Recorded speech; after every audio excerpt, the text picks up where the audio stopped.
Hamsi 25.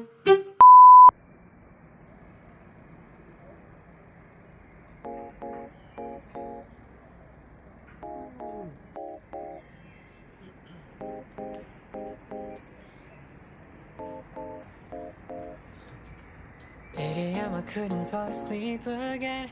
Been overthinking all the little things I've said. I'm sleep deprived almost every night, and I wish that I wouldn't think instead. I know the sun is up and I got things to do, but I don't think I've got the energy to move. And I go back to the dreams again, but I shouldn't be sleeping when it's still now.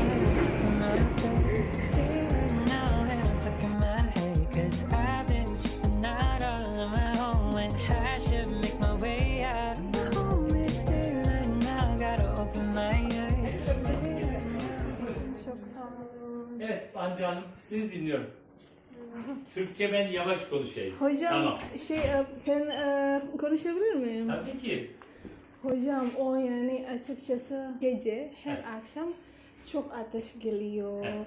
Öksürüğü de var. Tamam. Başı da dönüyor. Tamam. Burnunuz Peki, akıyor mu? burnunuz Burnu akıyor biraz. Boğaz acıyor. Acıyor. Öksürük var. Evet. Bakayım senin. Aç ağzını. Peki. Bir hafta oldu hocam. Başın ağrıyor. Evet. Peki. Böyle bir ağrı var mı bastırdığında? Böyle. Sakit nggak kalau ditekan? Böyle. Böyle. Bir sırtını dinleyin. Bir sırtını dinleyin. Aynen sırt. Tamam. Böyle. Şöyle yapacaksın. Tamam. Tarik nafas. Dokternya baik kan? Iya.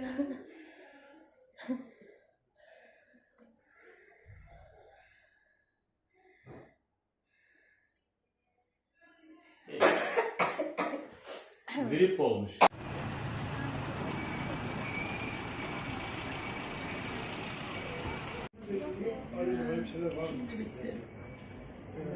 Şu da bitti. O da bitti, o da bitti. Nöbetçi Davut Fırıncıoğlu lisenin yanında. Elif. Elif neresi bu? İşte lise. Lise Davut yani. Fırıncıoğlu. Ha, onun yanında. Yani biraz uzak. Ya hocam. Emniyetin orada. Emniyetin orada. Biliyorsun ya orada. Çatlayacak da hocam.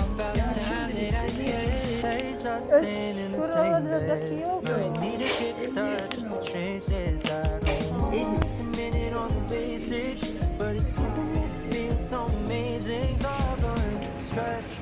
Hamsi 25. Hamsi 25. Hamsi.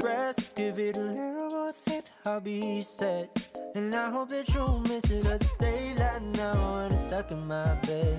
Day and night, never feeling my best. I know